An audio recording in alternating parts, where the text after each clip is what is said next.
Welcome to another OG55 live.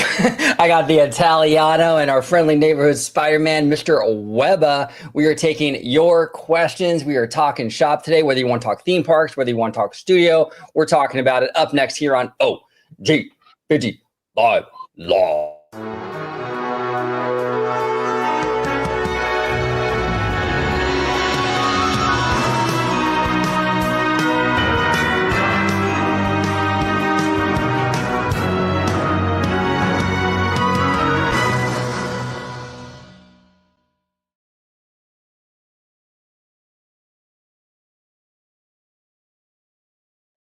Welcome aboard, everybody, to another episode of OG55 Live. We are taking all your questions. I want to thank Mr. CSRS, TS Wade, Matthew Murr, Kiki and Luca, everybody in the chat today. Mr. C. Moore Duck, thank you so much for joining us today. But before we dive into the festivities, Mr. Italiano, how are you doing today, sir?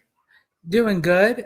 Just came off of my live of Citrico Central, or I should say, like my Comedy Central roast. Yes, you're looking a little tan. You got so roasted on that one, bro. Yeah. still got the cinders like wiping them off. Doing good. I'm ready for another round of live, but here on Orange Grove 55, and it's always going to be a good time. Absolutely. Where can everybody find you on social media, sir? Absolutely. You can find me on X, formerly known as Twitter, at Disney George. You can find me on Instagram, Threads, and Blue Sky under the Disney Italiano. And, of course, you can find me right here on my home base on Orange Grove 55 with Citrus Corner with all that sweet, juicy, but sometimes sticky Disney news and info. And also check out my new YouTube channel, Citrico Central, sister channel to Orange Grove 55, where occasionally I get roasted on some of my lives. What can I tell you? Absolutely. That was a wild live, 100% wild live. Mr. Webba, you know, our boy Kiki and Luca says here that you're looking pretty sexy and fun. Have you been working out, dude? No, I haven't. I haven't. I've been busy the gyms for like 7 months, dude. Life's just been crazy, man. There's been a lot of life happening. That's what's been happening, you know. A lot of life stuff. So, all right. Thank you. You know, always great supportive, and I'd love to have you here. Absolutely, Webba. Where can everybody find you on social media, my friend? Absolutely. Thank you so much for having me on this live, guys. I very much appreciate it, and thank you for everyone at home joining and watching the live. You can find me at home on social media, Twitter, Instagram, Threads, at Mr. Webba91. You can also find me here on Orange Grove 55. There he is. And Cassandra says, welcome to party number 2. She was in the Citrico Central live just a little bit ago. Now we're doing party number 2 here on OG55. All right. So let's dive into this stuff. This is interesting. CSRS always bringing the heat. Do you think the Sunset Theater will be folded into the Avatar land at DCA, or will it remain separate? If it's the latter, what could long-term plans be for the spot? Here's the thing. I mean, in the announcement, CSRS, they only announced Monsters going away. I would think that if they were going to include that Sunset Theater, they would have mentioned that PhilharMagic is also going away. Now, that announcement still might come, to be fair. Maybe they just haven't said that yet. Maybe they didn't want to throw 2 things on us at once, right? But I don't know. I'm kind of feeling like it's going to stay. I don't know. I think it's going to stay, and I think they're gonna have that main drag for the Hollywood Boulevard, and then you're gonna basically that whole little back area of the courtyard for Monsters, and then the bus load area. I think that's pretty much all they're going to use, in my opinion. I could be wrong, and there could be more on the chopping block that we're not aware of. But that's kind of my feeling right now. But what say you? George, sorry, George. Okay, you were just saying, what say you? I'm like, which one? Yeah, I actually agree with you. I think they still would be able to have said, you know, whether or not it was going to be Mickey's PhilharMagic that was going to be part of it or not. Plus, if they do include that part, obviously they would have to take the opposite end of the street out as well. So if they end up taking out Mickey's PhilharMagic, then that would mean they would also be taking off the page and the animation building as well. Now, again, not saying that they would never come into play for future development, but when it comes to Avatar, I'm just very curious to know. Like, I don't think that they would go down that far because I still think they want to keep that strip of Hollywoodland for right now, but I think it's just more so the backlot area and and the extension of the bus load unload area. But what say you, Webba?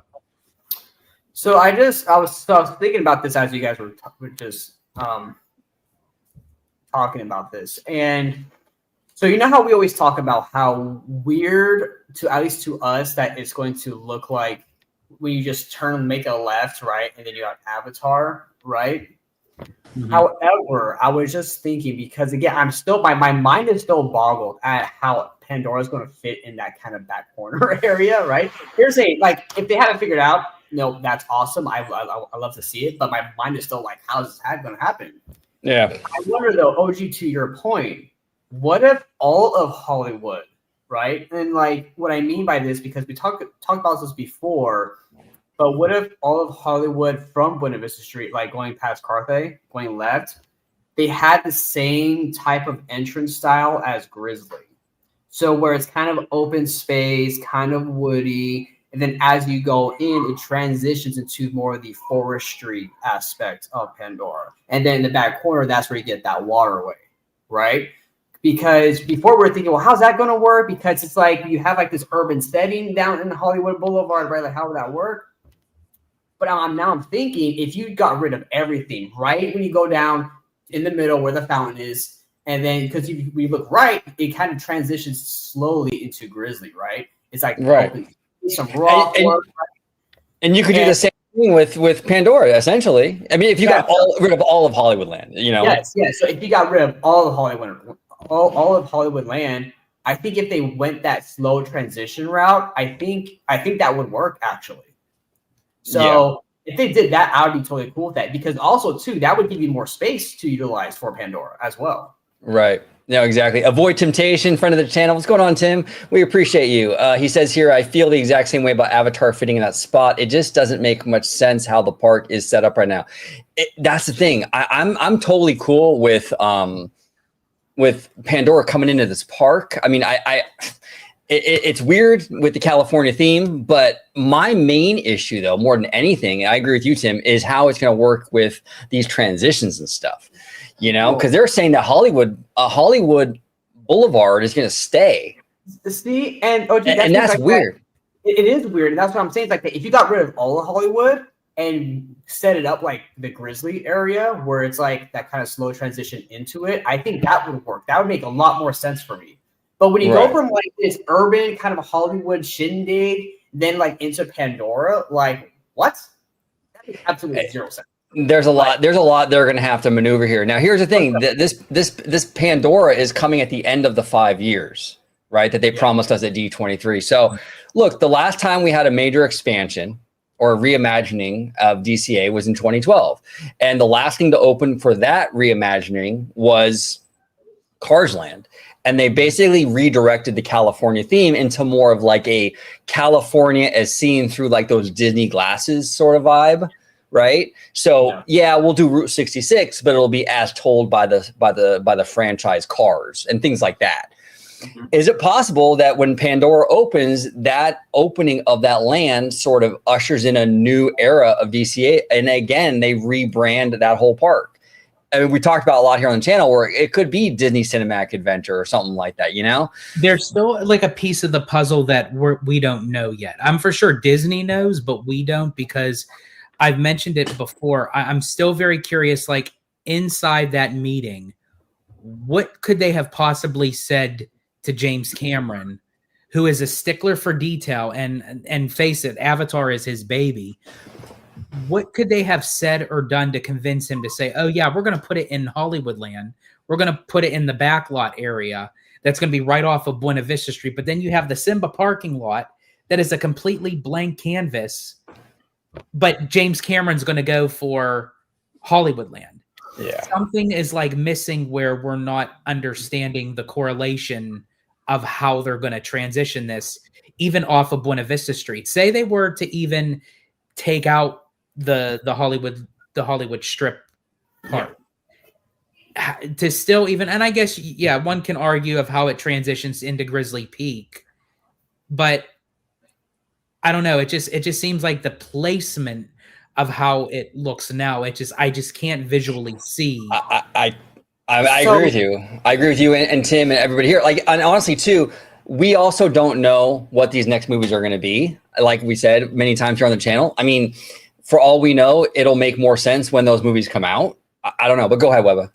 No, I'll say one thing is that the reason why the placement doesn't make sense for me is because that Pandora spot is going like in a very back corner of the park, right? So because some of that is not like utilized in like theme park space yet, it's hard for me to imagine like how that's going to work. I think what they should have done was kept Monsters Inc., not the attraction, but why not give us a Monstropolis area? We already have Monsters Inc. here.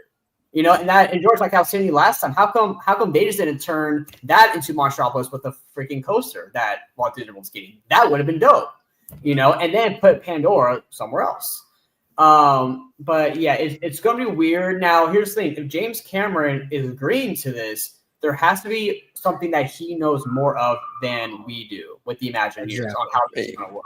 You know? Yeah, exactly. So we just got to be patient. We'll kind of see. Right now, I can't really wrap my head around a lot of it either. But we'll see. We'll see how it all shakes out. I'm going to have an open mind. I'm just glad we're getting Pandora. I mean, in general, because I loved that land at Animal Kingdom. It's absolutely one of Imagineering's best. What would you call it? Like one of Imagineering's greatest feats was Pandora, and we're getting a version of that in California. And DCA is actually open at night, so we get nighttime Pandora every night. So it's a win-win, you know. Well, here's the thing too. We're going to get Pandora, right? But it's going to be a different Pandora. And George, correct me if I'm wrong.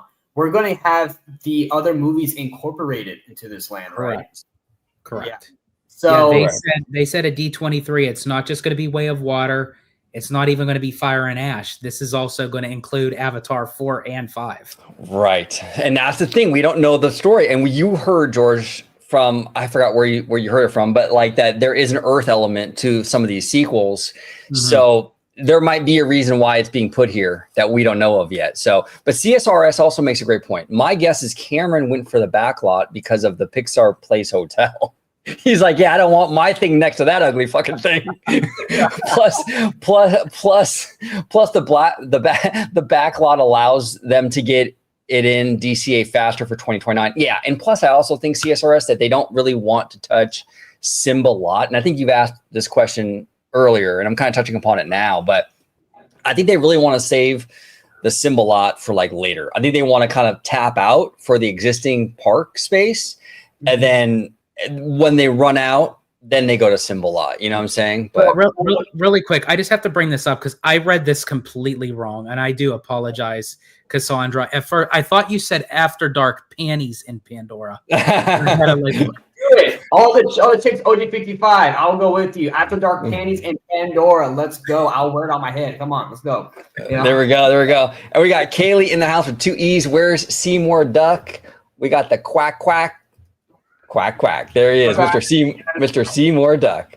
All right, so let's dive in. Matthew Murr being very generous. $40 euros in super chats. Matthew, we do appreciate you, brother. Thank you so much for all your support. Matthew's family here at OG55, and we always love having him on the show, talking shop with him. Really passionate Disney fan, but basically post 1 of 2, I truly believe in hindsight that a proper Disney 100th celebration just wasn't possible, not because of the Pandy or even C-Suite, but because a celebration of that magnitude and scale would spread the company in too many directions. It could have been more successful and more epic where it focused mainly on Disney animation. You know what? I completely agree with you, Matthew. I think that was exactly the problem. I think that when you celebrate 100 years of Disney, which now incorporates movies, theme parks, cruise lines. Now you're even talking about like Lucasfilm and Marvel and everything else. It's just too big. It's if they would have narrowed it down, animation is what started the company. So the entire celebration should have been 100 years of Disney animation and left it at that. That's what I would have done, Matthew. I completely agree with you, sir. That would have been a smarter move. A lot of the theme park celebrations work because it's focused just on the theme park. It's Disneyland's 70th anniversary. It works. It's a very narrow, focused kind of thing. when you try to go in 19 different directions with a celebration, you're right, it gets spread a little too thin. So there's a lot of truth to what you're saying, Matthew, in my opinion. George, what say you, sir? I completely agree. I think honestly, it kind of lost into translation by incorporating that into the parks, because anytime that you try to do that, there's this high expectation to put the parks on a pedestal to say, okay, this is going to be something big. This is going to be something grand. And I feel like they even did that with the movie Wish during the 100th, because it's like, okay, this is the movie like 100 years in the making, from the studio that brought you Snow White, Pinocchio, Fantasia, Dumbo, The Jungle Book, Cinderella, Sleeping Beauty. Hold it with me, folks. I'm going to go through the whole roster. Beauty and the Beast, Lion King. Like, you go through this whole thing, and it's like, okay, well, this is the movie, which it's great, but when you have it hyped up like that, it falls short. And honestly, I'm even going to say that's what even happened with Epic Universe. Anytime someone hypes something up to above and beyond to what the original expectations are meant to be, that's where it's going to end up falling flat. So by them incorporating the 100th into the parks, I feel like that people took that as, oh, this is going to be something big. This is going to be something great. This is going to be something grand. And we didn't really get to the expectation. So that's why it looked to fall flat. So I definitely agree with Matthew. I feel like that it should have just been focused on the studio, just focus on that. And if you wanted to promote Wish with that, don't hype it up to the like, literally, let's keep in realization here that you can't dethrone Beauty and the Beast and the Lion King. I'm sorry. The setup was way too, and you've said it many times, George, to your credit. The setup was the buildup was way too crazy. And it was unfair to Wish. It really was. Because I haven't seen it yet, but I heard it's a decent movie. But when you're setting it up like that, where it's like, you know, from the studio that brought you The Lion King and Beauty and the Beast and Pinocchio, it's like, come on, like, you know, let's tone it down a little bit. You know, it just built it up way too much, and the expectation was way too high. And it was, from what I heard, a pretty good movie. So I think that people were going into it thinking this thing was going to change the game because Disney's marketing. And when it didn't reach the unrealistic expectations, I think people got disappointed. What say you, Mr. Webba? I mean, do you think that Disney should have had more of a narrow focus, like Matthew was saying, with this Disney 100? Maybe focus just on animation and leave the parks and all that other stuff out of it? Yeah, so I agree with Matthew, and I agree with you guys' points. The other thing I want to bring up, too, is that, again, kind of going back to the kind of mythology that Disney uses of, like, these kind of big celebratory events and stuff like that, you know, like with D23, making announcements and stuff.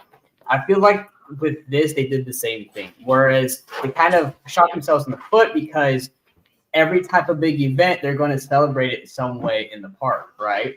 Well, now when you do that, Disney 100 is going to celebrate it all across the parks. Like what Matthew was saying, it spreads it too thin, so then it doesn't look as impressive. I mean, like, what are you going to do at Walt Disney World and Disneyland, right? I mean, and from what I heard, Disneyland had a better one, kind of, than Walt Disney World, but I mean, it wasn't like anything exciting or crazy. I think what they should have done was focus more, OG, like you said, on the studio stuff. You know, why not bring us some awesome like new version of Disney afternoon cartoons or something on Disney Plus, right? Like, bring us some 5 new animated movies that weren't even announced, but they're like that old school 2D style fairy tale movies or something like that. Bring us stuff like that, bro. All right, and then maybe go some more behind the scenes if there has been any unseen footage or stuff of Walt or Roy or whoever, Imagineering, do some of that, Right. But in terms of like the parks and celebrating inside the parks, the only thing I can think of is maybe like to throw a bone out for the fans, maybe like some pin or something. But to try to go all out and like these banners and like, whatever, it didn't really work. Pin? No. We're key holders, bro. We demand popcorn buckets, okay? And nothing less. Oh, popcorn buckets. And nothing less. Mr. C. Yeah, Mr. Seymour Duck here says Andor is #1 on Nielsen. Is Star Wars finally bringing back that quality content? Yeah, Seymour, they absolutely are. I have to catch up on Andor season 2. I loved season 1. I thought Andor season 1 was top notch, and I'm hearing season 2 is even better. Our good friend Jay Shear, friend of the channel, he's been telling me a lot about Andor season 2, and I really got to catch up on it. But yeah, I think it is back, Mr. Duck. And look, you know, it was really a perfect storm a few years ago when it came to like the Pandy, right? We had the Pandy, we had Bob Chapek, you know, and all that other stuff. And there was a lot of turmoil at Disney because you had like, you know, Chapek leaving or getting fired on a Sunday night and Bob Iger coming back. So there was a lot going on. And I think that affected a lot of quality, not just with Star Wars, but even Marvel. Marvel's been struggling too with that quality, you know, but I think we're finally getting back to some quality stuff. I think Bob Iger, to his credit, while not a perfect executive, I think he's done a really good job at sort of navigating these waters since he came back a few years ago. And I think we're finally seeing the stuff come to fruition. And I think that with this content, it takes a while. You know, I've said before, there's a lag with the content. You know, when when Iger came in and was starting to sort of give more power to the creatives and started, you know, restructuring, you're not going to see the benefit of that right away, right? So we're finally now a few years out, now finally starting to see that. So yeah, long story short, Mr. Duck, yes, quality is back, and I think we're in good hands now. Personally, when it comes to Lucasfilm, I think it's time Kathleen Kennedy, retires. I do. I'm not one of those guys where I'm gonna, you know, go on YouTube and make, you know, 19 videos a week on how terrible Kathleen Kennedy is. But I do think that she's run her course. I'd like to see someone else in there. Personally, I'd like to see John Favreau or someone like that. But anyway, I do think it is. I think quality is back, and I think we're going to start seeing more and more good Star Wars finally. What say you, George? Okay, so I'm going to take a little bit of a hot take here. Get ready. So, other than I'm very excited for Mando and Grogu, the movie, the film. As far as like anything other than that, I'm kind of over the Star Wars content, to be honest with you. I know that the galaxy far, far away can open up so many different stories and everything, but I just feel like that it was like pushed so much that they were just trying so hard that it's like I'm kind of numbed to it now. It's like I mean, could it come back in a big way? Absolutely, but yeah. I feel like sometimes, as I always say, too much is too much. And I honestly even think Marvel has gone down that path. And I feel like I hope that they can kind of pull that back with the Fantastic Four and with hopefully like coming out with X-Men. But as far as like with Star Wars go, I don't know. I'm kind of over it, to be honest. Okay. All right. What say you, Mr. Webba? What was the original question again? Well, Andor is ranking on Nielsen, and Seymour was saying is quality back for Star Wars. Yes. So I think yes and no, and I say that because if I'm correct, and if anybody in the live chat can fact check me on this real quick, from what I understand, the director of Andor isn't really that huge of a Star Wars fan. That's correct. Tony Gilroy. That is correct. But I think, you know, when you look at his work, right, and here's the Andor is not a action-packed Jedi flipping around, dogfighting Star Wars show, right? It is very much mature, kind of slower storytelling with the characters. But I think this is what happens when you have someone who can just tell and run a good show, right? A good story. And this is where you have the difference between the quality in, like, let's say, Acolyte and Boba Fett and what's Ahsoka, and then this show, right? This show goes deep. It's from a humanistic perspective, right? It's real gritty. And I think that this really shows the difference between the capabilities of different directors, right? This person who's not even really a fan can still tell a good Star Wars story. And to George's point, right? I think the reason, now here's the thing. I'm not going to tell you, George, why you think that Star Wars, you could get over it. But I think for me, I think for a lot of fans generally is probably people are just over the kind of mediocre content, right? Whether it's Star Wars or Marvel. And I think that if we had like bangers back to back from Marvel and Star Wars, you would have a lot more fans be like, yeah, give us more, right? But the way the series or the franchise has been kind of handled hasn't been the best, especially under the leadership of Kathleen Kennedy, right? I agree with OG. She definitely needs to go. And we need to get someone else in there for sure. And Cassandra, the Webba rant. I mean, come on, we're here for it, Eva. Come on, you gotta get the ranting. I know. Well, come on, man.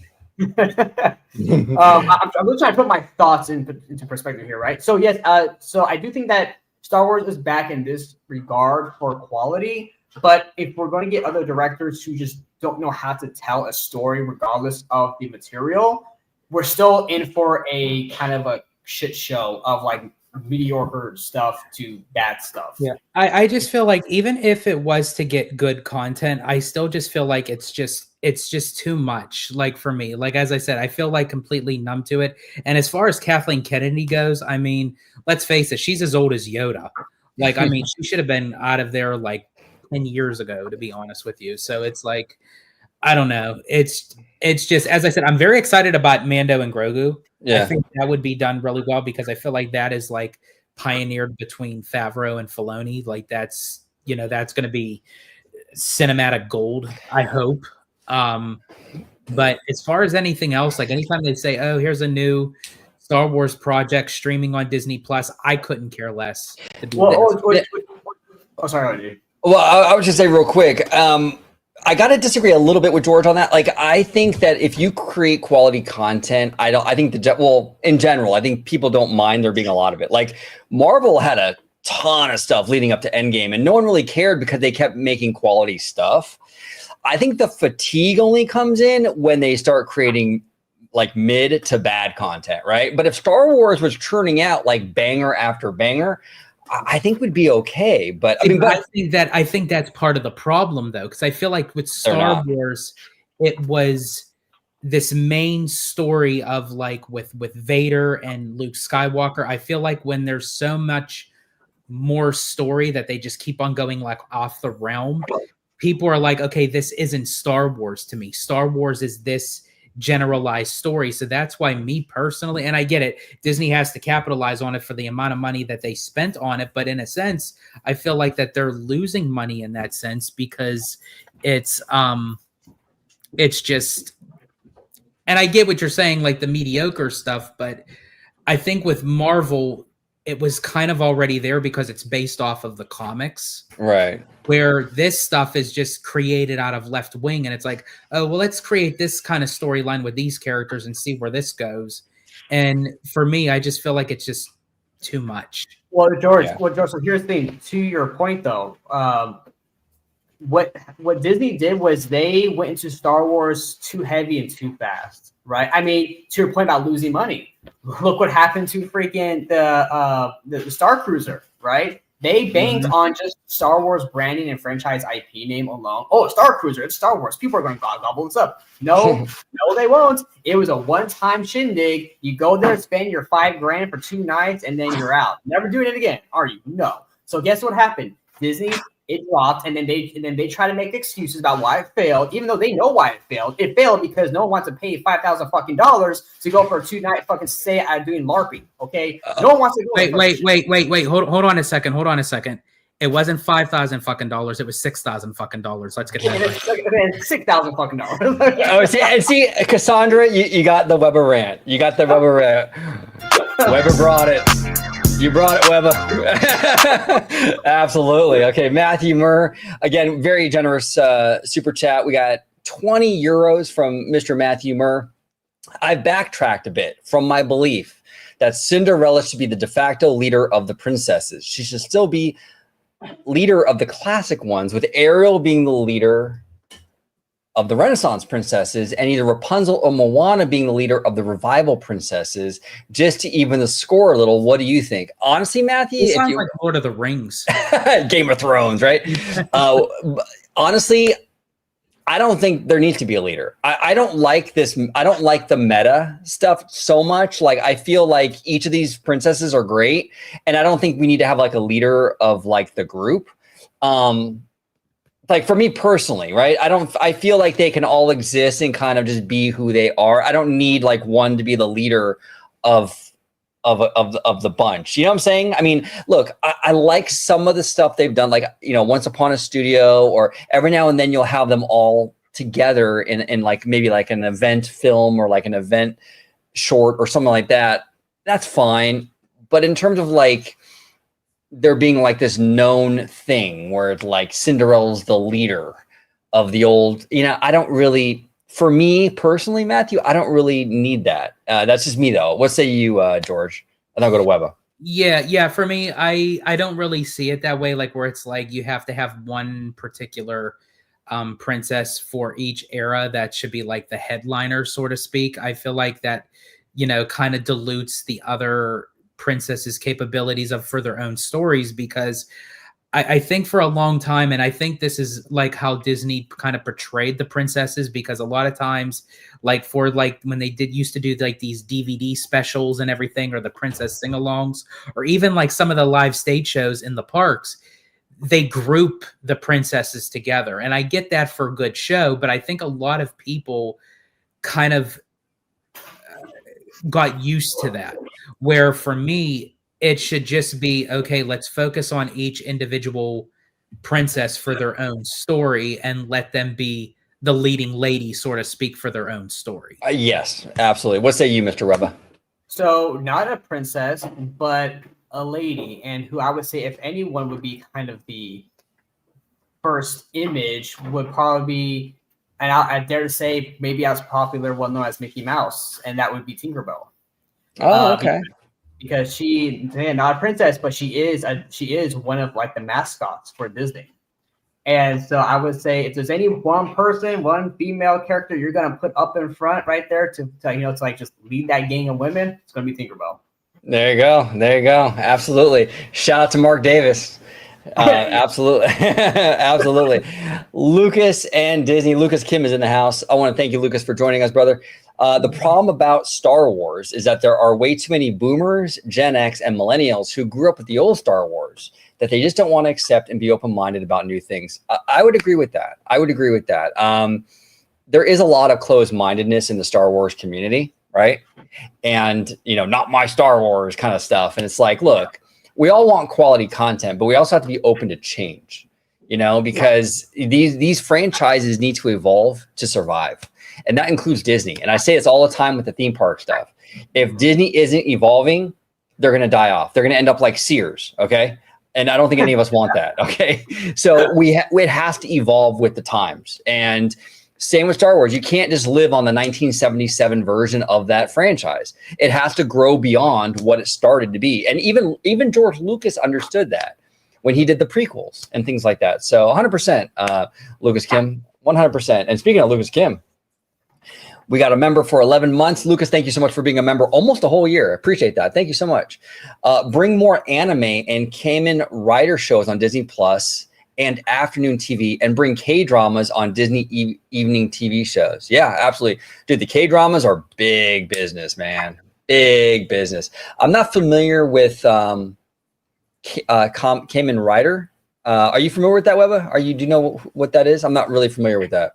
I don't know, but so let's go on anime, because I like anime.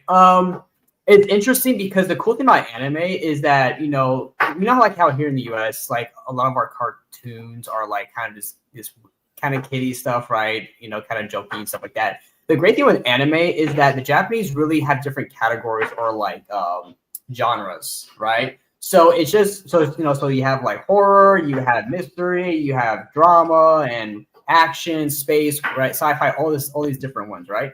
And of course, I'm pretty sure you guys know, and everybody out there knows, like the big ones that people like, right? Demon Slayer, Dragon Ball, Naruto, Attack on Titan, those ones. So the things like that with a lot of those anime, though, they're fun and exciting, but here's a problem: there's a lot of violence in them. So I don't know if Disney would want to have those on there. Maybe they could do it on Hulu. If Disney create like their own kind of more mature anime Disney content, but it's just on Hulu though. Maybe they could do that. I think that'd be pretty cool, you know? Yeah, 100%. What say you, George? What do you think about that, brother? Yeah, I think if they were to do something like, and this is the smart thing that Disney kind of did with their streaming service by attaching Hulu onto it, is they can have a lot more older teen/adult content, and they can still kind of get away with it under somewhat of the Disney umbrella without it actually being Disney. And the fact that Iger recently just bought out the rest of Hulu, that, you know, that's a major play to the fact of that it's done, it's over with. But I think that they could capitalize on that, because I mean, I will admit, I will eat crow that anime is definitely big in even the U.S. culture, you know, and even incorporated in the parks with we saw with One Piece at FanFest. So yeah, I think if they were to incorporate anything of anime in that, I think it would fit much better. I agree with Ebba with under Hulu. Yeah. And real quick before we go on to this question, because I want to answer this. You know, Disney is already tapping into that genre a little bit of anime. I mean, it's more family friendly, but we see it with the Visions series for Star Wars. Oh, that's true. That's true. You know? And that's been very popular. I think they're on season 3 already. Yeah, and those have been for the most part, you know, pretty good, you know, in my opinion. Now, granted, right, you know, it's like the students kind of own take, like they can play with Star Wars, and that's what's fun about it, like, right? They can play with the Star Wars lore and characters, stuff like that. Really cool. But imagine going a more kind of traditional anime, you know, fighting type of, or like, you know, magic or battle type of show that's more, you know, more adult, some blood and stuff that you can put on Hulu, but it was, you know, it was with Disney in partnership with like a Japanese studio, right? That would be so sick. That'd be sick. Absolutely. All right. So we got Cassandra here with a great question. What kind of perks would you like to see for Magic Key holders? George, what would you like to see as a Magic Key holder? What could Disney add to this that it would make you satisfied? I think honestly, if they were to kind of touch in with what Universal has done and add like how they do with HHN, you get basically a ticket for like your higher end tier annual pass. I think honestly, if Disney were to incorporate that, and where an Inspire key holder could have an Oogie Boogie ticket attached to it, I think that would justify the amount that you're spending on a Magic Key, especially since the prices are going to keep going higher and higher. Another thing I would add, and I don't want to take this off of Ebba because I know this is going to probably be his, like, one of his top things. But I actually agree with him, so I'm going to give him the credit on this one. Is I think every Magic Key, especially for the price that it is, should be include the parking. That's bold. Yeah, because I feel like with everything that you're spending for how much the key, you mean to tell me it's like, oh yeah, but you still have to spend like $30-some just to park here. You know, I don't know. I just feel like, or at least have some sort of a big chunk of a discount where like Inspire gets free, but I feel like Believe should get free, and then whatever you pay for Believe, that should be what Enchant pays. Now, no, I agree with you on all points there, George. One thing that I would love to see them add to at least one of the tiers, maybe the highest one, is a Disney Studio in Burbank option. And I know it sounds like I'm joking, but I'm really not. I absolutely love the studio in Burbank.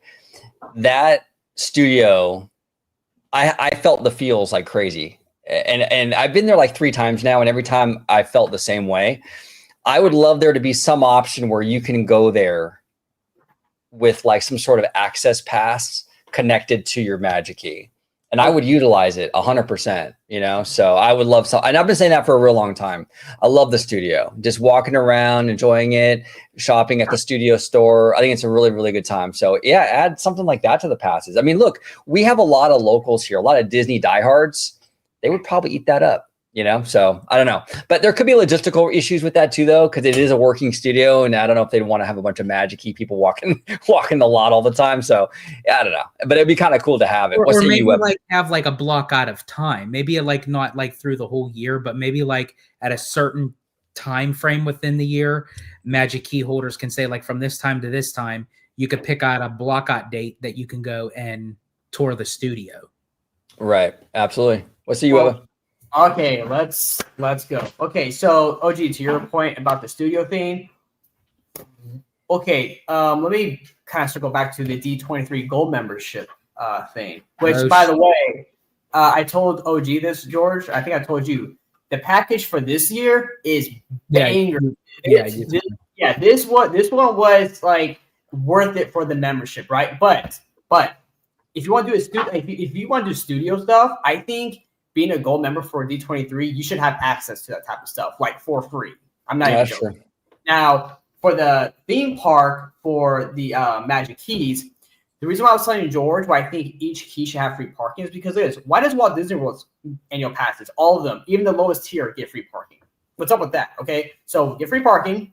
If not, it should at least be the top 2 keys. Now, let's look back at the annual passes before they were sunsetted before COVID, okay? The top 2 keys had free parking. The very top one included Max Pass, okay? The second one, I think the ones below it, I don't remember, but the second one, you could add Max Pass to it for a fee. I think it was like $120 or $130 for the year, right? You had all open availability with the top tier pass. Why is there still 5 or like a week of a block out with the top tier key that you're paying over $1,700 for? That makes no sense. I get it. They want all the ticket sales for that time, and I get it's very busy, but you know what? That time has always been busy, but they never had a problem with it before.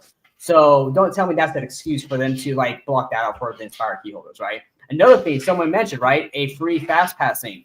A couple other parks, like okay, for Universal, right? Your Platinum Pass, you get with a each ride per day of you get the was it Express, right? At SeaWorld, if you're a Platinum, you get 1 quick queue per day, right? How come Disney doesn't have you get at least one attraction for a lightning lane per day, right? Instead, you get a 25% off of the damn lightning lane. 25%. What is that? Okay. That's like nothing. All right. And then also, why not have you get a free Oogie Boogie ticket or something, or like a free After Dark event with the highest tier key? Where's that? How come with these Magic Keys, how come we no longer get, a discount on renewals? Other theme parks do that. Why doesn't Disney? Yeah. Oh, wait. Right, because they don't have to do all these things. You know why, OG? Because everyone just pays for it, and Disney knows that. That's right. Yeah. Disney doesn't care at that point. If people are willing to fork out the money and like, you know what, I'll still pay for parking. I'll still pay for my Oogie Boogie ticket.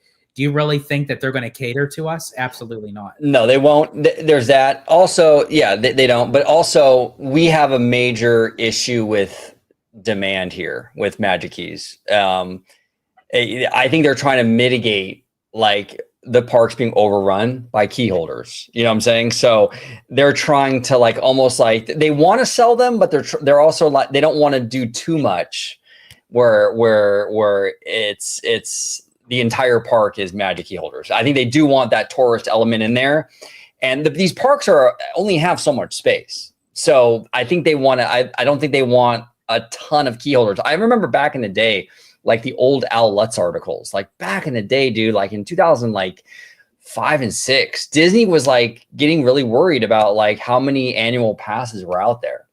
So this has been a long going thing for Disney. So I think there's a little bit of a dance here with them where they want them to sell, but they don't want them to sell too much. You know what I'm saying? I just think that for the prices that they're charging for these Magic Keys, especially because guys, make no mistake, once all this shit in Walt Disney World opens up and all this shit here opens up, those annual passes and these Magic Keys, the price is going to skyrocket, okay? And then the prices on Magic Keys, day tickets, parking, food, merch, all that's going to go up. And what are we going to do? In like 3 years, hold on, George. In 3 years from now, we're going to be on another video talking about how people are complaining about the price hikes. But to OG's point, I think that's Disney's goal.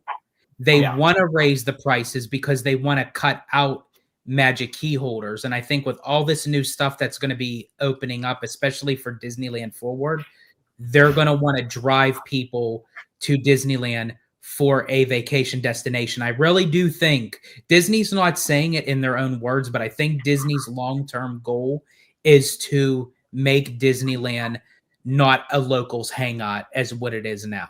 Yeah, they're subtly showing it, but I think they want it to be almost to the caliber of Walt Disney World, not in size and scope, but just to say that people can say, you know what, I feel like I'm going to fly over to Disneyland and stay a week or stay 10 days.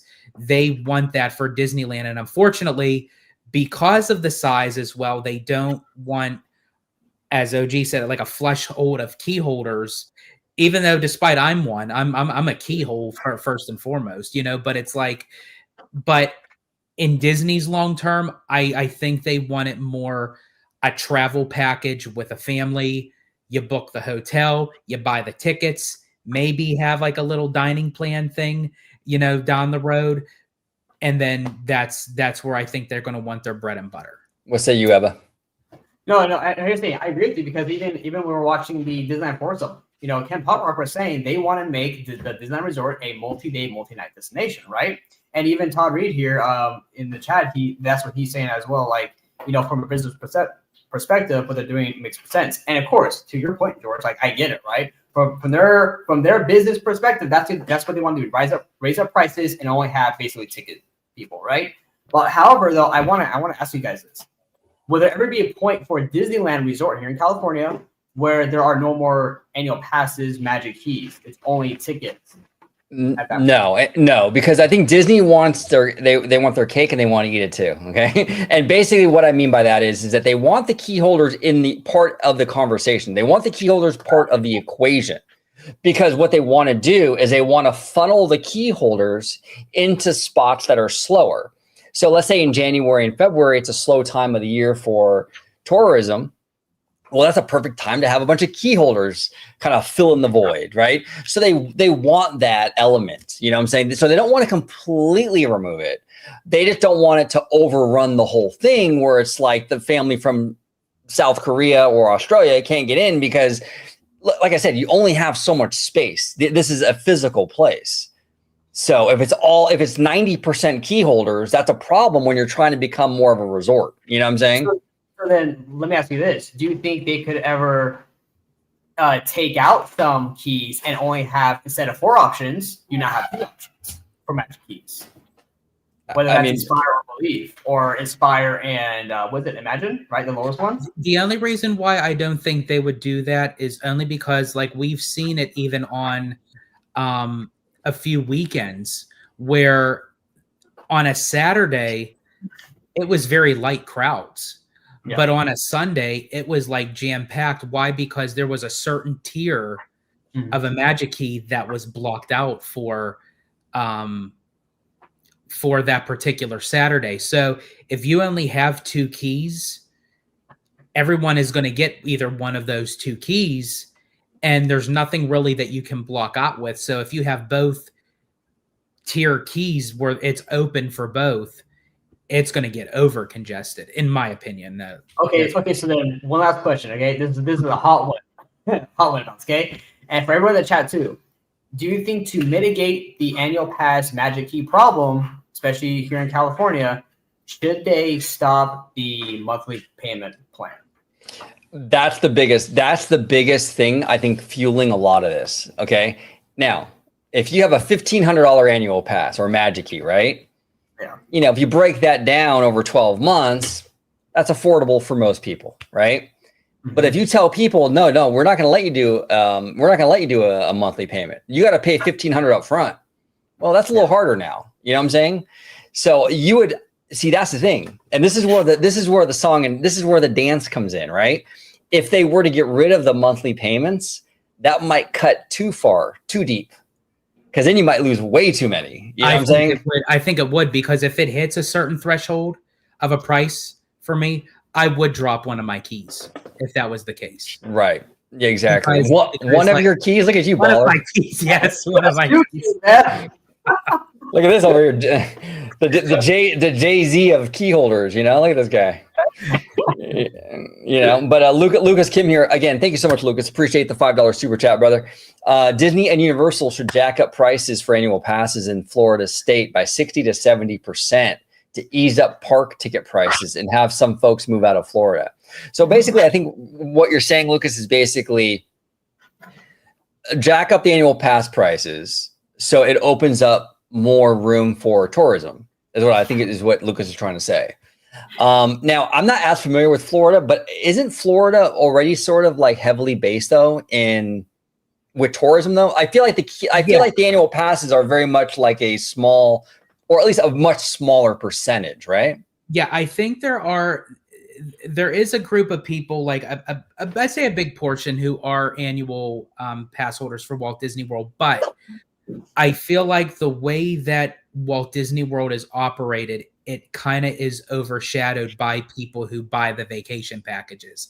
And I think that's where the opposite is for Disneyland. It's like, it's basically, I don't want to say run by, because technically that's not fully true, but the bigger percentage is you have a lot of California locals or residents that basically are in the parks almost 24/7. I'm one of them. I'm guilty of it. But there has to be a time where Disneyland is going to have to rely on bringing out, like, just as you say, OG, like many times when you go to Universal Hollywood, you see a bigger cultural demographic at Universal. You do.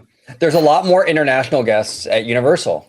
There are. Exactly. So I feel like Disney is going to want to tap into that market with Disneyland, and I think it could just be the vibe of Universal, of how it's a little bit more edgier, and let's face it, their nighttime after hour events are so much better than Disney. Sorry, Disney, but it's true.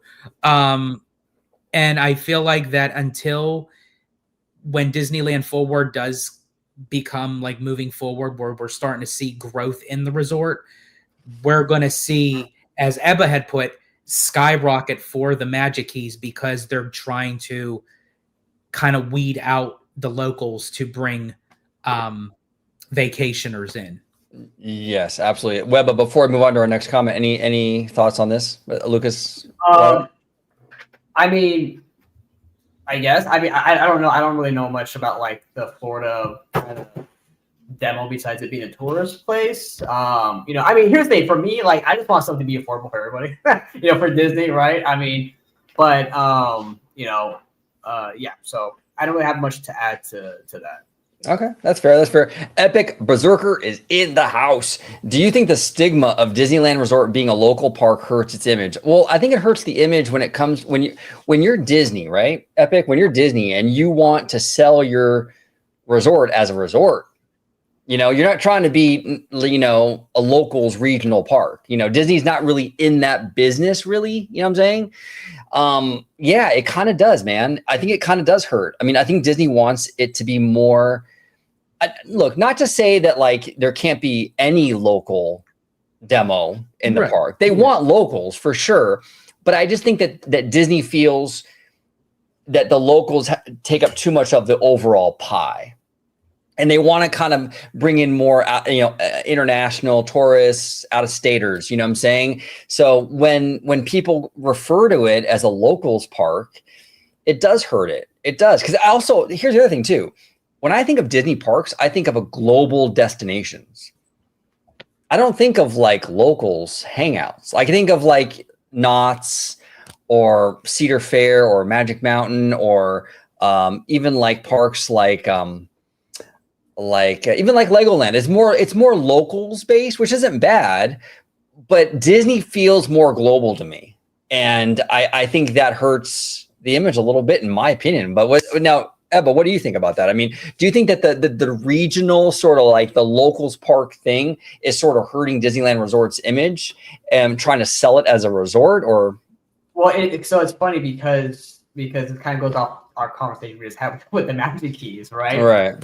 Someone in the chat earlier, OG, if you can go up a little bit, someone mentioned about it should have more resort hotels and stuff for it to feel more like a destination area. Because George, we talk about it all the time about how there's not really like a lot of like dining options compared to Walt Disney World. A lot of the hotels, right? There's like 3 hotels: the Grand California, the Disneyland, and the Pixar, right? But then you have, because I think the issue is, and OG, here's the thing: I don't ever know if Disneyland will get to that, high travel destination tourist area that Walt Disney World has, because of just the geographic area Disneyland's in. It's really right in the center of like people's like town, basically. But bro, I'm telling you how you could fix that. I've said it many times. You know the George, answer. I know you. I'll be driving down the freeway and I'll see you on a freaking crane and a ball just. But I think with Disneyland being smack in the middle, like surrounded by a bunch of like public areas and not in its own bubble like Walt Disney World, I think that's what drives a lot of the locality of their visitors. Is because like literally, like it's like they live right by Disneyland, So you have all those homes, apartments and stuff, businesses, right? Disneyland's not segregated from like the rest of the world. Right. So, it's Southern California is very populous. I mean, technically Disneyland Resort is in Orange County, but it's not too far from LA County. And wait, did I say LA County? Oh yeah, I did. Oh yeah, I did. No, we love our state out here. California has been going through some shit, and like a lot of the media likes to talk crap about California and LA, but no, we live in an amazing state. We got amazing people, amazing city. So I just want to set the record straight on that. But yes, you're right. It is very much a very populated area. So it's hard to kind of like break away from that kind of locals demo, right? Here's the other thing too. Storybook Sorceress. I want to thank you so much, Storybook Sorceress, member of the channel. We do appreciate you so much. Always love seeing her comments in the videos and what have you. She says here, as someone who did not know that Disneyland was the original park until I moved to the US, I can attest to the fact that the international normies think about Walt Disney World first and foremost. Yes. And part of that is Storybook. Part of that is Disney's fault though, because Disney markets Disney World overseas and out of state. When I lived in Illinois, I lived in Chicago as a kid. We had a major earthquake out here in the valley in like 94. Okay. And we moved to Chicago for like 6 months. We couldn't stand the weather. Okay. We got a house. We bought a house and sold it like all within 6 months. Cause it was like the weather out there in Illinois. I don't know how y'all do it. I really don't. But anyway, long story short, when I was down there, it was like, there was never any Disneyland Resort commercials. It was all Disney World. Disney doesn't really market our park outside of California. But do you think the reason why is because for how small it is? Not saying that it can't hold its own. It very well could. But is someone really going to travel halfway around the world or wherever the location is just to do 2 days at Disneyland? But see, I feel like they want to, but I feel like they have to expand it out first. But see, this is the beauty of Southern California though, because you have Disneyland, you come down here, let's say you come from Japan, right? You come down here, you do Disneyland for 2 or 3 days, but then you got the beaches, you got Universal, you got Hollywood. But Disney's not going to want that though. They don't want you to go to Universal. They want you, if they want to try to get you in their bubble, they want to keep you in that bubble. And that is the beauty about Walt Disney World, because when you go to Walt Disney World, and that's why, Ebba, I think it was you who actually asked me, and you said, would you be as big of like would you prefer to be a local down in Florida as opposed to California? Yeah. For me, I don't think I would be that big of going to Walt Disney World as a local, even though people do it. I would do it for the content for the channel. But I mean, overall, when I go to Walt Disney World, I want to stay in that bubble. I want to stay on hotel property. I don't want to leave the Disney bubble because I love to have that Disney Vacation Kingdom destination feel, where I feel like with Disney, and I do agree with you, OG, there is so much more to do out here in California. You're right. They got the beaches, they got Universal, you got Knott's, you got Ebba, Legoland, you got the San Diego area. So there's still parts of California that I still haven't even experienced yet because it's so big, and I love that. But in Disney's corporate sense, they don't want you to do all that.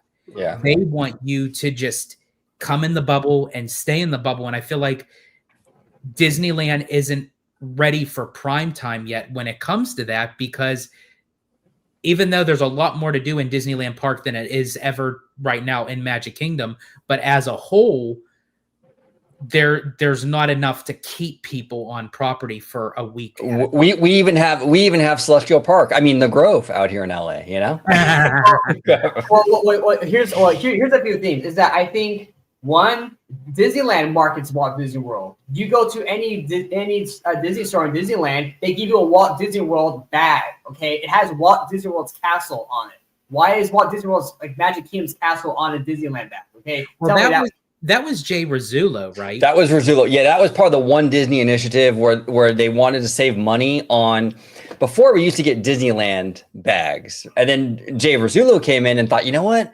We can save money if we just do the Disney Parks branding, because now you can use the bags at any resort. You know, if it has Disneyland written across it, you can't ship those bags to Florida and back and forth. So that was a money saving thing, and I hate the fact that they did that. Yeah, and here's another thing. Like what I was saying, George, what you were saying is the bubble. Disneyland doesn't really have that bubble because it's too connected to the real world life. It's not off in some like area somewhere where you go out there and it's its own city, basically. Can I ask you both, and also in the chat, this is going to be a far-fetched thing, like, but for me, I still think, just as much as I say that in time, right now, yes, that golf course up by Universal Studios Hollywood, they're not budging. They're not budging at all to sell that. But I still think in time, there's a price tag for everything. And I'm not just talking about right now, like I'm not talking about weeks. I'm not talking about months. I'm not even talking about a few years. I'm talking about like decades. Could there ever be a time that for the right price tag, if Disney was to approach a lot of these businesses or even these homeowners and they give them the right price tag, that they could ever say, you know what? Yeah, I'll sell. We'll leave. And they can start expanding out Disneyland. Now, again, I'm not saying like anytime in the near future right now in a few years, but they said Disneyland Forward was going to be a 30, 40 plus year investment in development. Could that eventually lead down the road that if Disney offers them something, do you think residents and businesses would bite? Well, here's the thing, real quick. I want to start off with this. When you say everything has a price tag, if Bob Iger and the board wants to offer OG55 $7 billion, like they did Lucasfilm, to buy my channel, they can have it. I'm not selling. I'm not moving. I'm here. I'm not selling. No, but in all seriousness, though, yeah, I mean, I do agree with you, George. I mean, I do think there's a possibility they could definitely do that. It's just tough, man. The residents aren't like huge fans of the mouse. Let's be honest. The residents have been a real thorn in Disney's side for a really long time. And it's hard. It's tough. I mean, yeah, you can pay people off, but the thing is too, you have to pay off. It's not just one or two people. If you have a neighborhood, you got to get everyone on board. Right. Yeah. It's not. So, I mean, that's very unlikely. And that's why I think the Toy Story lot, that's like their last chance to build another park. Yeah. You know, really quick, bro. Hold your thought, and then hold Lucas's thing. I just have to bring this up because I'm curious. We got Mr. Hey Brickey in the house, and okay, so I need George to say homeowners again and again and again. So apparently, it must be how my Pennsylvania accent sounds. Homeowners. Does it? No, you were trying too hard. I could see George thinking, I gotta say it like a Californian. I gotta say it like a Californian. You gotta say it like you really say it, George. The homeowners or homeowners. Homeowners. I don't know how I say it. Oh my gosh, we love George's PA accent. We do. We absolutely love it. Like when you were on, he went live on his channel earlier. He said, how do you say it? Box office. Box office. Yeah, see? Box office. Real quick, before we get to Lucas and Disney, can we go to Brian's comment? Brian's comment? It's about Walt Disney World. This right here, this is the other thing, is that the normies, when they think about Walt Disney World, because, you know, again, the marketing and stuff, you got 4 theme parks, 2 water parks, and also remember too, Florida also it's the port for all the Disney Cruise Line as well. So you got your land and sea vacation. You know, over here in California, we don't have that. So when people look at that, they're like, oh, that's a destination I want to go to. So they go to Walt Disney first, you know? Yeah, 100%. It's the surf and turf resort. You know, they got land and sea. Lucas and Disney here says, people forget that Central Florida's population quadrupled during the pandemic, and the Florida annual pass sales is much higher than in Credit Pass, which is for out of state. Right now, Central Florida is struggling from tripled property tax and insurance increases and too much supply and demand. If the ownership for annual passes cuts out and people move out of state, the prices ease up. Interesting points. Interesting points. Yeah, a lot of people moved to. He's right. A lot of people did move to Florida, and we got Mr. Tones Poppy in the house. Hey, cuties, what's up, Tones? We love you, brother. We love you, brother. Okay, now I wanted to bring this comment up. Let me see. Where did she go? It was from the lovely Gem. Where is she? Oh, here it is. Okay. So Jem here says, and Jem, I want to thank you so much for being an amazing mod here on OG55 and a member. We appreciate you so much, Jem. Thank you, thank you, thank you.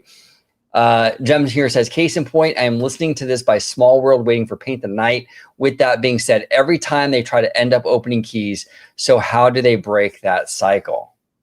You know, George, how do you break the cycle? How do you break, you know, this kind of like, if you want to become more of a tourist destination, how do you get there, man? Because it's such a, you know what I'm saying? Yeah, it's like that well-oiled machine that you're just so used to how Disneyland operates. And it's not to Disneyland's fault. It's not to the locals' fault. It's just like how just the ball rolls, how the cookie crumbles. So it's like, and that would take so much time to try to like unkink the type of the way that we see and do Disneyland, that it's that's I mean, it's tough. And that's why Disney, and to be honest, Jem, that's why Disney like kind of, I hate to say exploited the Pandy, but they kind of did, right? They kind of used the Pandy as a way to kind of restructure everything. Mm-hmm. That's how we got reservations. Disney said that they were, and this isn't just Disneyland, even Disney World too. They said in the future, this was the way they were going to do it. They said that they were waiting for the right time, the right technology. And you're absolutely right. The Pandy definitely pushed everything up forward because everything was just at a standstill. It gave them more time to rework it. And unfortunately, that's the way that we have to now move forward. And I don't think Disney will ever budge on the reservation system, especially with Disneyland. I know Walt Disney World, even with the annual pass holders, they still have reservations, but they also have like good to go days and stuff like that. It's a little bit more laxed, but yeah, with Disneyland, I don't see that happening anytime soon. Well, George, I'll send OG. Before the pandemic, that's what Disneyland had. Like, I think it was really like maybe a year or two before the pandemic.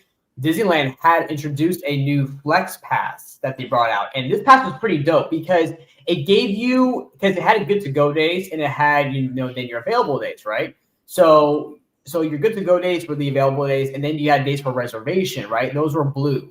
So your days that were good to go were green.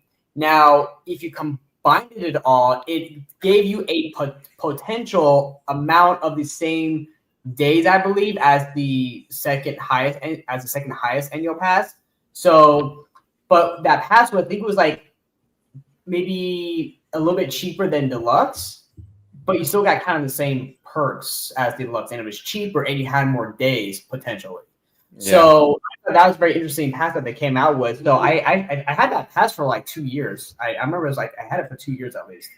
But yeah. Anyways, I just wanted to bring that out. But yeah, the whole key situation. I just wish that there was more perks with the keys, just so that way it can justify the price. Yeah, the price is pretty crazy. Mr. Tones Poppy here from Bad Thought Studios says, who is the Disney princess of all princesses? Well, George, of course. He's our PA princess, you know. 100%.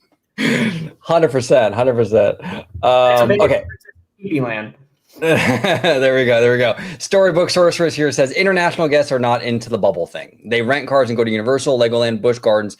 Disney should lean into what California has to offer, California Adventure and all that. That's an interesting point, Storybook. Like, you know, get them to California, have them spend as much money as possible at Disneyland Resort.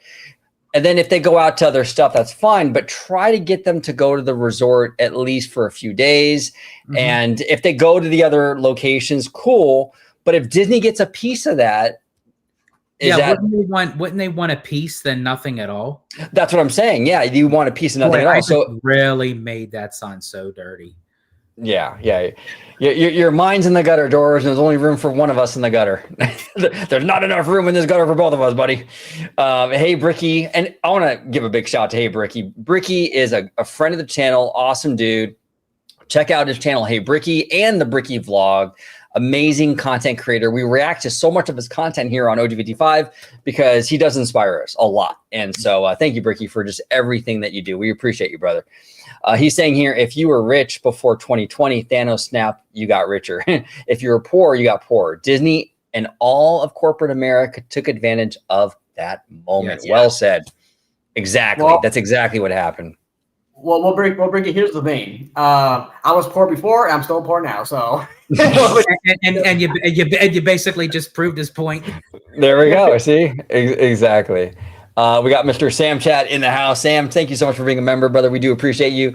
Reservation system is making the parks busier. Now, I am so sorry. I like bit my lip by accident, and now it's like hurts, and it's like bugging the crap out of me.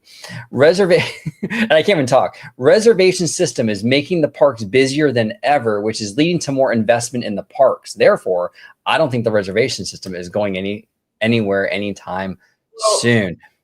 Yeah, because here's the thing. You're kind of forcing people's hand to go to the park because when you have a reservation system, you have to now dedicate a day to get your ass over there to the park. Whether you're sick, you got a flat tire, your kid's sick, whatever, you're like, oh, damn, I don't want to get these strikes, so I better go. Right? So I think when you have that, because I've read people's stories where they go to the park, they scan it and turn around because they don't want to get, a ding on their account. So they go and just scan in and leave. But, it's like, but then some people probably go to the park sick, or they probably go to the park when they don't even have the money to spend there or whatever, right? So I think it really forces people's hands to that they make it obligated that you go. And I think that's where a lot of people don't like the flexibility. OG talk all the time about flexibility of not having that, right? Like, oh, okay, one day I want to go, next day maybe I'm not feeling good, because I've had that happen. I've said it plenty of times where I was actually blocked out for 30 days because I had 3 strikes on my account. Because I was like, yeah, I'm gonna go tomorrow. This is cool. I got a reservation. Next day, I wake up like I got 10 o'clock. My body hurts. I'm tired. I'm like, I don't want to go. I don't want to drive an hour up there. I'm like not feeling it. Well, I get a ding, But if I decide to go, now I'm hurting. I'm tired driving up there, and I have to get to the parks. I'm obligated to feel like I have to do it because I got a reservation, right? But just think, you will have a magical time. Yeah. Oh, so magical. Magical. Yeah. Another thing too that I want to add, Sam Chat, is the reservation system is interesting because what they can do with it is they can funnel people into days that were typically not busy before. So that's why I think you're seeing a lot of like a random Tuesday is like crazy busy, because they maneuver the reservation calendar in just a way where it's like, well, from Disney's perspective, we got to fill those days. So we'll open up Tuesday like crazy and let them, and then we'll shut down the Saturdays and Sundays and funnel them into into like the Tuesdays and Wednesdays. So there's a lot of that kind of shenanigans going on. So it's crazy. It's absolutely crazy. I don't think we're getting rid of the reservations anytime soon, though. I really don't. Cassandra says Disney's cracking that whip. Absolutely. Yes. Absolutely. And we got Mr. Seymour Duck with a $2 super sticker. Let's go, Mr. Seymour Duck. Seymour Duck stacking bucks. Seymour Bucks. He's a great guy, Seymour. He's our financial expert here on OG55. Mr. Duck, thank you so much for this super sticker. We do appreciate you so much. So, gentlemen, I think we're gonna. We got one more from Mr. Brickey, and then we're gonna head out of here. And we got some duck emojis. Hey, Brickey here says the reservations are not for crowd control. They are for streamlining operations, payroll, food management, and general operations, not for everyone to have a low attendance visit, right? Yeah, that's a great point. With operations, if you know exactly how many people are going to show up to your park that day, or give or take, you can staff accordingly. There's no guessing. There's no guesswork with that now. Because now you can get it down to like almost like the exact, obviously right, give or take a little bit, but now they have a really good idea as to how many people are at the park or going to be at the park on any given day. So you can have X number of cast members there. You know what I'm saying? Right. So Also, too, I'm sure Disney accounts for also having call outs as well. Because like, okay, we have the schedule written. We predict this many people are going to be there. We'll have this many reservations, but also we might have extra people scheduled because we know some people might call out of work. So we still want to be staffed for the operations. Yes, well said. Well said. What say you, George? Yeah, definitely. I think it's become a well-oiled machine that Disney, with the reservation systems, as Brickey said, as OG you had mentioned, like when they know the amount of people that's coming in, they can kind of depict whether it's going to be a slow day, a mild day, a very packed day, so that way they can kind of maneuver those levers a little bit to say, okay, well, how many cast members do we need on hand? Is it full hands on deck, what have you? So, and then that does help with their quota of like, yeah, how many people that they need to have on payroll in that particular time. So it just became a new, different, well-oiled machine that they're just not going to get rid of. Yep. Mr. Seymour Duck here says, quick question for Mr. Webba. Did you get your Nintendo Switch 2 yet? We need to do an OG55 Mario Kart match. Now, Lucas says, way not to invite me. I see how it is. No. Lucas, you are going to be there. If we do, I've talked to Seymour.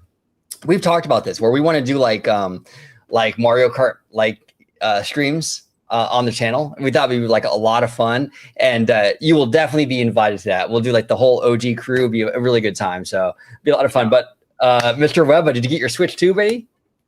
No, not yet. Mr. Seymour Duck, the best duck in the world. I have not.